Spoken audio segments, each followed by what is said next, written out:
What is good, fam? Drake just managed to flush $2.5 million down the toilet in under 10 days, and it looks like the universe is finally finished with the leader of OVO. While we have watched the boy take some massive hits in the past, this current streak of failures has reached a level of comedy that feels scripted.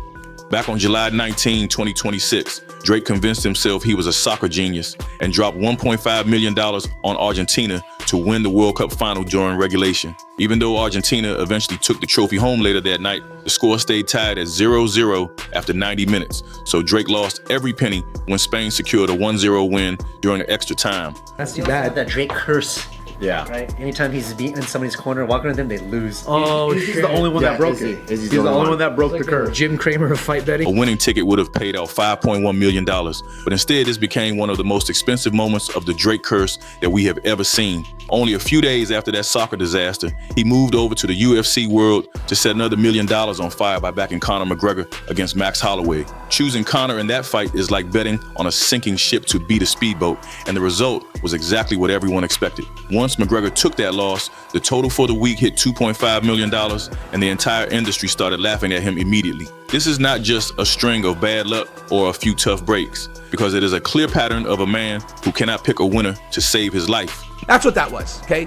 That was not Drake betting $275,000 of his own money. That was an advertisement for that website, okay? Whenever he shares those stake betting slips, it feels less like a flex and more like a desperate cry for attention from a man trying to stay relevant. He is trying so hard to maintain that high roller image, but the universe is snatching his chain every time he steps up to the counter. That McGregor bet was particularly insane because anyone who follows the sport knew Max Holloway had all the momentum on his side. Putting money on Conor in 2026 is like betting on a blockbuster movie to win an Oscar 5 years after it was released. Drake loves to link up with other people who are losing their grip on the top spot, and he clearly hoped that two negatives would somehow make a positive result. He was like flipping him off and like pointing at him. So he let him recover. I got you. But then, yeah, so it was pretty fucking crazy, man. It's like, bad strategy. Dang. But Drake is cursed, it seems like. And anybody he bets on, it seems like they lose. Those would be the fights for you to bet on since you're always going underdog. Yeah. Whatever, bet the opposite of Drake.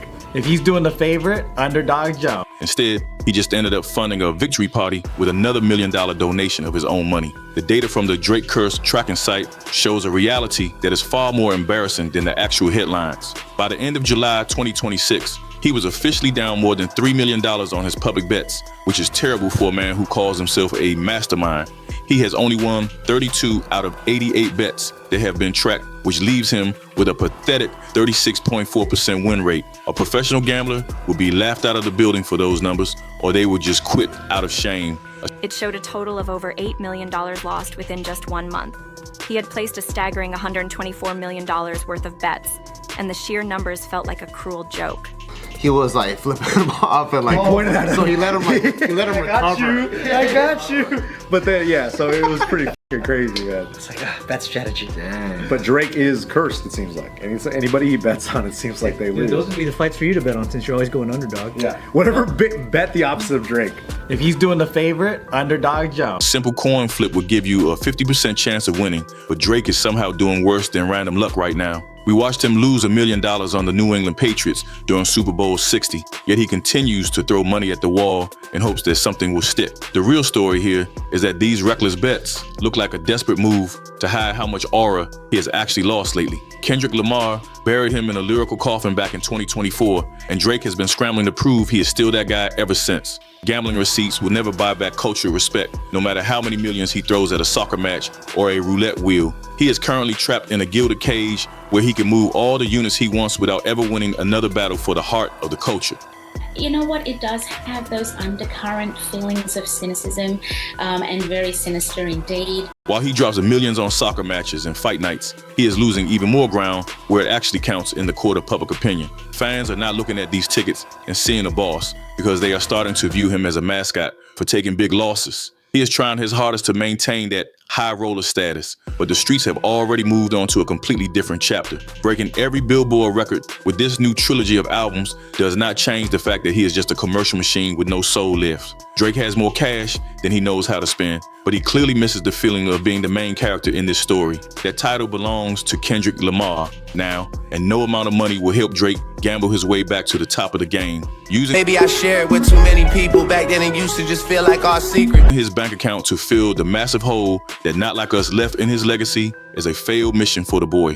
You simply cannot buy the kind of street credit Kendrick has earned, and every losing ticket serves as another reminder that his intuition is broken. Whether he is in the recording studio or at the sports book, his internal compass seems to be pointing in the wrong direction lately. If you only look at the charts, you might think he is winning bigger than ever, but that is exactly why this era feels like a cage. Back in May of 2026, he made history when his 3 albums, Iceman, Habibti, and Maid of Honor, all debuted in the top 3 spots on the Billboard 200. I think there were undercurrent possible feelings of not really liking each other, but maybe. That looks like a legendary run that nobody can touch on paper, but we know how easily numbers are manufactured by the corporate machine. His lead single, Janice Shut the Fuck Up, sat at #1 for 9 weeks, which officially pushed him past Michael Jackson for the solo record. With more than 400 career entries on the Hot 100, he is a statistical giant who is rapidly turning into the cultural ghost. We call these paper wins because they do not show what people are actually talking about in the barbershops or out on the streets. While Drake stays busy collecting corporate trophies from the Billboard office, Kendrick Lamar is out here taking a massive victory lap at Super Bowl 59. The difference in energy between those two moments is wild, especially since Kendrick does not need to drop 3 albums in 1 month to stay king. Delivering that definitive knockout blow with Not Like Us back in 2024 was enough, and the world has not stopped dancing to his victory yet. The industry sees Drake as a defensive player now, meaning he uses his massive reach to block other artists instead of pushing the culture forward. Flooding the zone is his only move left, because he knows that if he stops for a single second, the silence will be deafening. That silence will remind everyone that he lost a war that actually mattered for his legacy, and no chart position can change that reality. But I think with the two of them, I mean, Kendrick Lamar is an incredible artist. He's a Pulitzer Prize winning, rapper, one of the only, hip hop artists to ever have, gotten that incredible award. Before we move on and see how Drake is running to the judge, because he can't win in the booth anymore,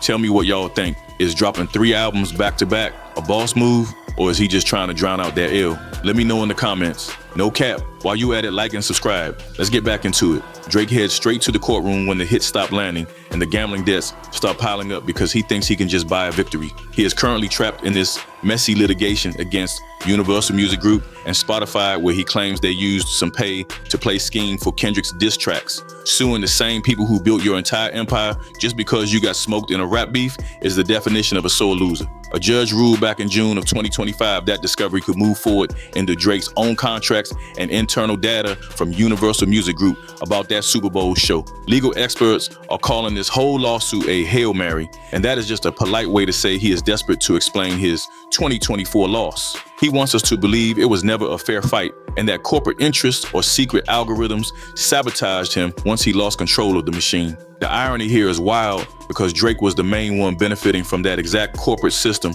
for more than a decade before it stopped protecting him. Kind of creative content, assume there is an agenda, and you will be proven correct 99% of the time. Now that the machine is letting the truth of his decline show, he wants to burn the entire building down just out of pure spite. This legal battle is going to backfire on him in a major way because suing people will not make the fans enjoy his music again. It will only expose how desperate he really is while he watches his legacy crumble and tries to sue his way back into the good graces of the culture. You can never litigate your way into becoming a legend, and using lawyers to fight rap battles only proves he lacks the lyrical ammunition to handle it himself. Everything about this situation shows he is feeling the heat, and no matter how many hits he tries to buy, the culture knows who holds the crown. Everything we saw this July, from that $2.5 million gambling disaster to these lawsuits, tells the same story about where Drake stands right now. It shows a man watching his cultural power vanish in real time, even though his bank account is still growing larger than it has ever been before. You can buy every chart position on Billboard and blow millions on sports bets for excitement, but you cannot buy back the aura you lost in a war. I think there were undercurrent possible feelings of not really liking each other, but maybe Kendrick Lamar is clearly living in Drake's head for free, and that 2026 album trilogy was just an expensive way to say nothing of substance to the fans. He is trying to flood the market so nobody notices the house is empty, but the fans are way smarter than he gives them credit for lately. This whole Iceman rebrand is the biggest and most transparent cope we have ever seen in the entire history of this hip-hop game. He uses the Iceman name to act like he is cold and unbothered, but the reality is he feels the heat more than anyone in the industry. This fake persona is just a way to hide that he is shivering under the pressure of being second best for the first time in his career. He is trying his best to act like a villain, but he just looks like a victim who is mad that the rules finally applied to him. That name is comedy because it is the most obvious way to tell the world your feelings are hurt without actually having to say it out loud. He acts like his heart is frozen while everyone sees him sweating through his designer suits every time a Kendrick verse plays in the club. Please don't hang out with me, Drake. Honestly, if you could hang out with my opponent, that would make me That's great. Send him over. You just better wish that he's on someone else's corner. Do you guys ever see, because he's from Toronto, right? Before we see if he tries to drop a fourth album just to cover those gambling losses, tell me what you think about this mess in the comments. I want to know if you think Drake is officially the richest loser in rap history, or if he has a path to win back that cultural respect. Tell me your thoughts. And keep it no cap, because the streets are already saying it is over for the boy. While you are at it, make sure you like and subscribe so you do not miss the next breakdown of this ongoing disaster. Let us see if he can survive the rest of 2026 without losing another few $1 million on a basic coin flip.